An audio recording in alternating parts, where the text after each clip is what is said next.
US US में कल flat से 1% का दबाव था, फ्लैट था डाउ, 1% की कमजोरी नैस्डैक में। इसी पॉकेट ने तगड़ा आउट परफॉर्मेंस दिखा रखा था, ब्याज दरें बढ़ने का खतरा मंडरा रहा है, तो यही वो हाई ग्रोथ पॉकेट है जो सबसे ज्यादा करेक्ट हो रही है।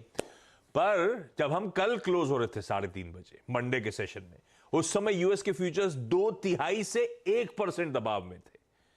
तो नैस्डैक तो 1% दबाव दिखा रहा है, लेकिन वो 2/3 वाला डाउ दरअसल फ्लैट बंद हुआ है। जो हमने एक्सपेक्ट करा था या जो हम फैक्टर इन करके जा रहे थे, उससे काफी कम दबाव यूएस में बना और आज सुबह के फ्यूचर्स हर निशान में ट्रेड कर रहे हैं। वो आपकी स्क्रीन पर आएगा, सारे 1/4% के आसपास ऊपर है। तो कल जहां छोड़ा था 3:30 बजे सारे फ्यूचर्स, और आज सुबह जहां खड़े वही सम अप कर देंगे क्यों आपको एसजीएक्स निफ्टी ऊपर नजर आ रहा है। 750 पे छोड़ा हुआ डाउ 980 पे ट्रेड करता हुआ इस समय नजर आएगा। तो ये कहानी है, इसीलिए आप देख रहे हैं थोड़ा सा मोमेंटम पकड़ा हुआ है। लेकिन ध्यान रखिएगा, यूएस में हुआ तो एक्चुअली ये कि एक और सेशन था, back to back third straight session था, जब दबाव के साथ लाल में वहां के बाजार बंद होते हुए नजर आए। दरअसल उस फ्राइडे के बहुत स्ट्रॉन्ग जॉब्स रिपोर्ट के रिपरकशंस अभी भी फील करे जा रहे हैं। वो तब और अब आप लोगों ने दिखाया था, डॉक्टर साहब उसकी सेकंड प्लेट दिखाइएगा। वो बॉन्ड यील्ड्स और इंच अप कर रही हैं। कल सुबह इंच अप होने की बात मैंने करी थी, उससे और फर्दर बॉन्ड यील्ड्स ऊपर आपको नजर आएंगी। 3.6 के लेवल्स के ऊपर बॉन्ड यील्ड्स ट्रेड करती हुई। डॉलर इंडेक्स और तूल पकड़ गया है, कहां ऑलमोस्ट 100 के आसपास जाके खड़ा हुआ डॉलर इंडेक्स 103.5 के ऊपर। 103.5 को सिर्फ इसलिए डाल रहा हूं क्योंकि कल जब मैं कमोडिटीज का शो कर रहा था तो सारे कमोडिटी एनालिस्ट मान रहे थे 103.5 के ऊपर डॉलर इंडेक्स निकला तो कमोडिटीज के लिए भी दिक्कत होगी। जनरली सब इस लेवल्स को वॉच आउट कर रहे थे और इस समय डॉलर इंडेक्स उसके ऊपर इंच अप होके ट्रेड करता हुआ नजर आ रहा है। ये सब वो जॉब्स रिपोर्ट के बाद जो हॉकिशनेस बिल्ट इन हो रही है वो क्लियरली स्क्रीन पे विजिबल है। अच्छा, और यूएस के बाजार में कल चौतरफा दबाव था। एसएनपी के 11 मेजर सेक्टर्स हैं, उनमें से 9 कल दबाव में, 9-11 11 में से 9 सेक्टर्स पेन में थे। तो अक्रॉस द बोर्ड मुनाफा वसूली थी। दरअसल प्योरली मार्केट इस समय रीअसेसमेंट के मोड में है।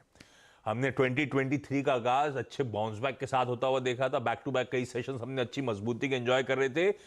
अब वो जरा से इस जॉब रिपोर्ट के बाद रीअसेसमेंट, और इस बीच क्या हो रहा है, थोड़ी सी मुनाफा वसूली, थोड़े से कंसोलिडेशन में जाते हुए यूएस के मार्केट्स, थोड़ी सी प्रॉफिट बुकिंग और नर्वसनेस प्योरली इस समय प्ले आउट होती हुई।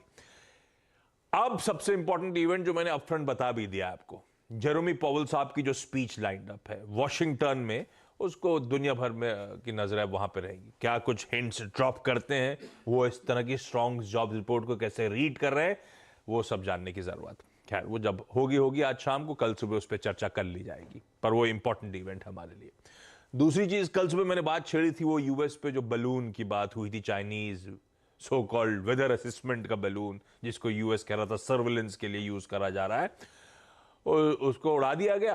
अब उसके बाद थोड़े से चाइना की तरफ से स्टेटमेंट्स आ रहे हैं। कल थोड़ा सा डर था, यूएस चाइना में थोड़े से टेंशंस बिल्ट इन हो रहे हैं इस तरह का, है ना।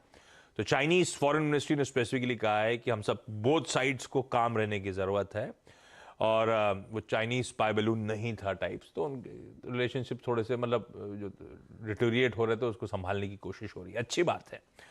खैर इन सब के बीच लाजा इंपॉर्टेंट अब वो स्पीच है, और हम थोड़े हरे निशान के साथ शुरुआत करेंगे। मंगलवार का दिन है, ट्रूली लिव अप करते हुए नजर आएंगे हम उसके साथ। मंगल रहेगा शायद एटलीस्ट शुरुआत में ये सेशन। लेकिन वीरू अप्रोच क्या रखें, कल थोड़ा सा पेन था। कल मैं देख रहा था डेटा पॉइंट्स, आजकल हो क्या रहा है, पिछले हफ्ते 14,000 एफआई बेचता है तो 14,000 करोड़ पे डीआई खरीदता है। कल भी प्योरली इंस्टीट्यूशंस ने मैचअप कर लिया, नेट इंस्टीट्यूशनल फ्लोज फ्लैट थे, बढ़िया मैचअप होता हुआ। लेकिन थोड़े से जो वायदा बाजार के संकेत थे, थोड़े से एग्रेसिव शॉर्ट्स बिल्डअप होते हुए सिस्टम में नजर आ रहे हैं। कैसे रीड कर रहे हो आप डेटा को? आज इस तरह के अगर आधे % की गैप अप की हम तैयारी कर रहे हैं, तो कैसे निफ्टी पे, कैसे निफ्टी बैंक